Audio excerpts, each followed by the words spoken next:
We can pretend to believe in chance and coincidence when things seem to go well, but when tragedy touches your life, everybody looks around for somebody to blame, because in the core of their soul, they know that coincidence is a lie.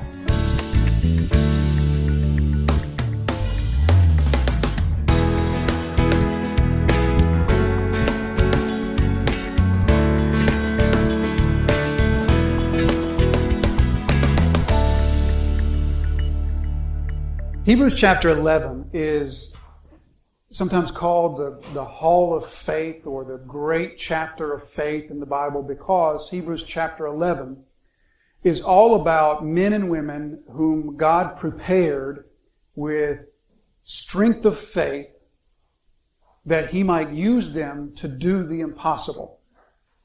It is the story of faith from beginning to end. In fact, found within that 11th chapter of Hebrews is a definition, so to speak, of faith. Faith is believing in things that are unseen and trusting that God is the God who He says He is, that He rewards those who believe in Him. And so the chapter goes on to explain and describe and give examples of Moses and Abraham, Sarah, all of these great people of faith from our scriptures. And because it's a chapter of God doing the impossible things through those who have been given strength of faith, we might find it very surprising that Elijah's name doesn't show up in Hebrews chapter 11, because the story of Elijah from beginning to end is the story of faith that God has instilled and nurtured and taught and given to Elijah, and through that man God does the impossible again and again. So we might find it surprising that Elijah's name doesn't appear in Hebrews chapter 11, but Elijah does appear, just not by name. From Hebrews chapter 11, verse 35, we read these words, "Women received back their dead by resurrection." So that undoubtedly is a reference to both Elijah and his successor Elisha, as both of them will raise dead people back to life. Obviously, God is doing that through them, but they've been prepared for that by the strength of the faith that has been given them by God, and the impossible is accomplished by God as the physically dead are raised back to physical life. That's the story we turn to this morning. Here in this last passage of chapter 17, this is a well-known story. It's the story of Elijah raising the widow woman's son from death back to life. So, but before we begin there, just a quick review, just to refresh our minds and get us thinking into the context of Elijah's story. We began the story with this confrontation between Elijah and this darkest, most evil time in Israel's history, when Israel is completely consumed. All of the leadership is consumed with Baal worship. Ahab is the wickedest king ever to rule over Israel. He has married this Baal priestess by the name of Jezebel. And this has cast Israel into the darkest of times. And into this shows up Elijah. He proclaims this drought. He proclaims that there will be a drought upon the land because he has read God's Word. And in God's Word, God has said, from Deuteronomy chapter 11, that this land that I'm giving to you is not like Egypt. It's a different land. It will not be watered by irrigation. Instead, I must water it from rain and dew. And I will do that, says God, as long as you do not turn your hearts against me. As your hearts are not taken away with false gods, if you continue to love me, I will water the land with rain and dew. Elijah has read this, and he knows that Israel is not loving God. They are not serving God. They're serving and loving Baal. And so Elijah concludes, well then, God said, I will bring drought if you turn your hearts from me. So he proclaims this drought, obviously led by God to do so. And by proclaiming this drought, God then says to him, go and hide yourself, not because he's afraid or because Elijah needs to be kept safe from the wrath of Ahab and Jezebel.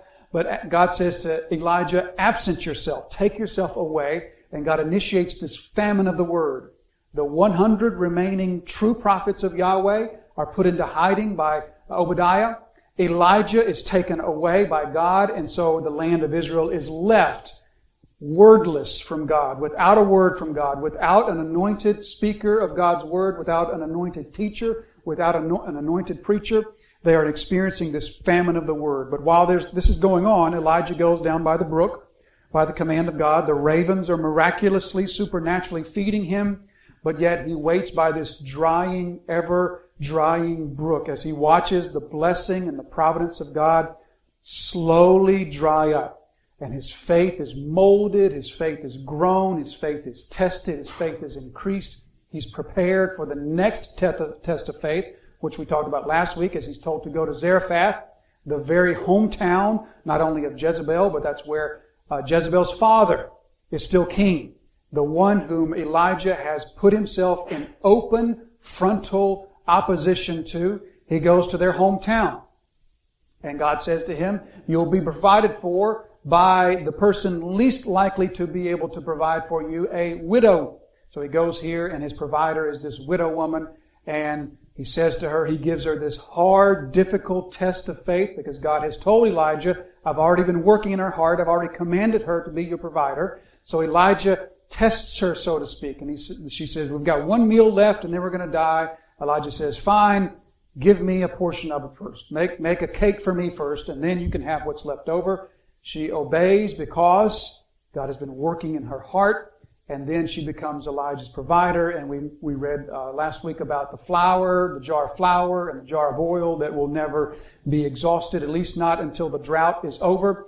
And all that brings us to the passage that we look at from verse 17 this morning. So let's read together first, verse 17 through the end of the chapter, verse 24. Starting from 17. After this, the son of the woman, the mistress of the house, became ill. And his illness was so severe that there was no breath left in him. And she said to Elijah, what have you against me, O man of God? You have come to me to bring my sin to remembrance and to cause the death of my son. And he said to her, give me your son. And he took him from her arms and carried him up into the upper chamber where he lodged and laid him on his own bed and cried to the Lord, O Lord my God, have you brought calamity even upon the widow with whom I sojourn, by killing her son? Then he stretched himself upon the child 3 times and cried to the Lord, O Lord my God, let this child's life come into him again. And the Lord listened to the voice of Elijah. Then the life of the child came into him again, and he revived. And Elijah took the child and brought him down from the upper chamber into the house and delivered him to his mother. And Elijah said, see, your son lives. And the woman said to Elijah, now I know that you are a man of God, and that the word of the Lord in your mouth is true. So as we begin here from verse 17, we come immediately face to face with the issue. And the son of the woman, the mistress of the house, became ill, and his illness was so severe, there was no breath left in him. So immediately the widow's son, dies. There's no extended period of sickness. It just, seemingly by the words, it just sort of comes on suddenly, so to speak. Maybe there's a short period of illness. Maybe there's an accident. Maybe there's some type of seizure or some type of drastic illness or poisoning or something of that nature, and he just dies. And we find ourselves face to face once again with the same thing that we've been face to face with since the very first verse of the Elijah story, and that is the problem of death. The looming possibility of death. Every episode has been about the looming possibility, the threat of death. Elijah faces Ahab and Jezebel and calls them down. Will they just strike him dead? They certainly could have. Then Elijah is taken by the brook, and there's this looming threat of death as the brook dries. He is fed, but he is not watered, so to speak. So there's this threat, this possibility of death that God brings him through there as well. Then he's sent to Zarephath. And Zarephath, once again, there's the threat of death because his provider has one meal left. So there's this looming possibility of death. Now the looming possibility of death comes to fruition as the widow's son dies.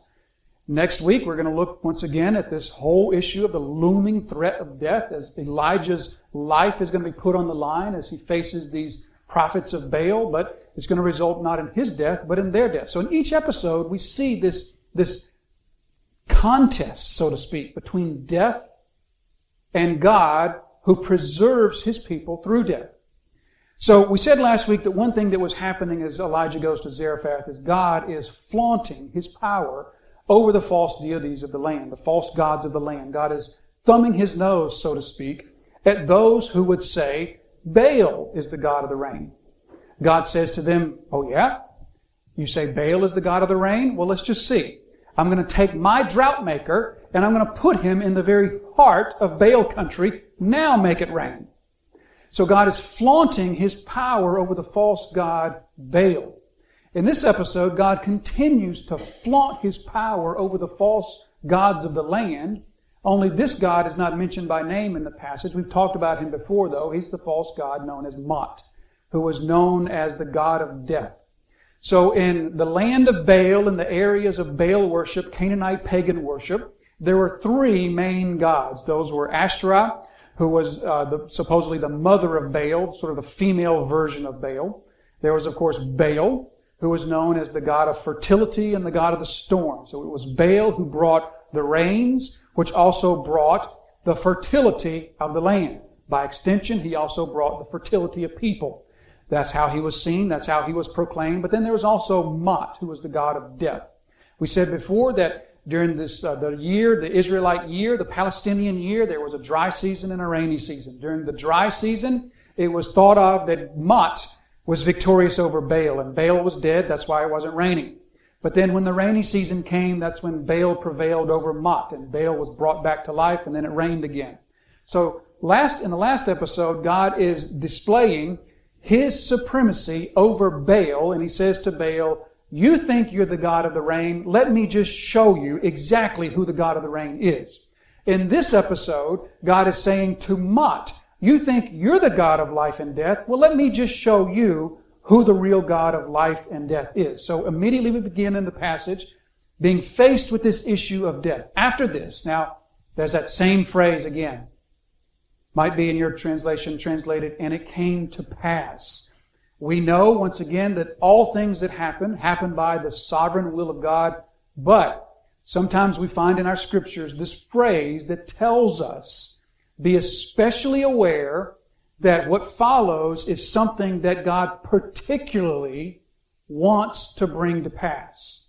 Nothing happens without God either bringing it to pass or allowing it to happen. We know that. But sometimes God is especially desirous of something happening.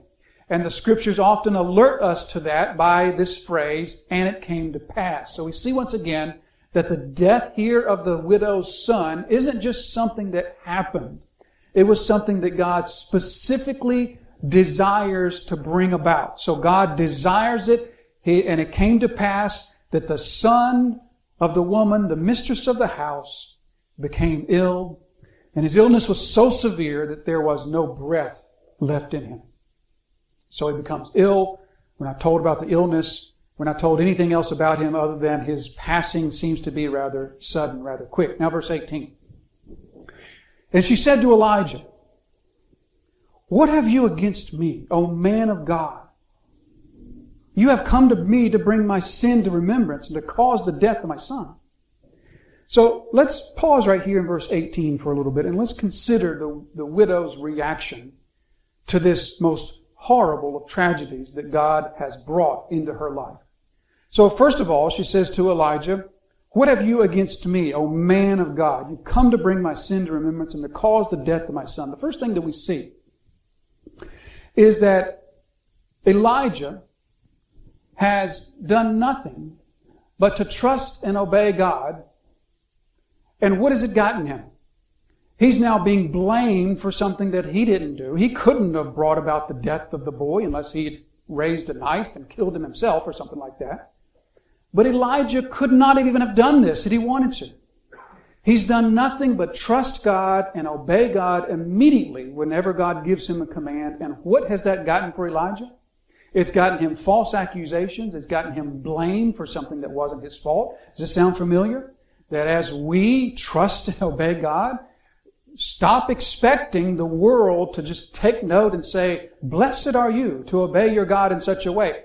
Trusting and obeying the Lord our God, more often than not, just brings us trouble in this world. It brings us blame for what we're not to be blamed for things that we're not responsible for. We're just blamed for what's not ours. So Elijah finds himself being blamed for what is not his. We're reminded here of Matthew chapter 5 as Jesus says that you are blessed when others revile you and persecute you, utter all kinds of evil against you falsely for my name's sake. Then Jesus goes on to say, and they did the same thing to the prophets, whom Elijah, as we've said before, is the first real true prophet. So Elijah is blamed for what is not something to blame for him. She blames him for his death. She knows that his death, instinctively, she knows that his death is not a coincidence. And so she does what all fallen people do.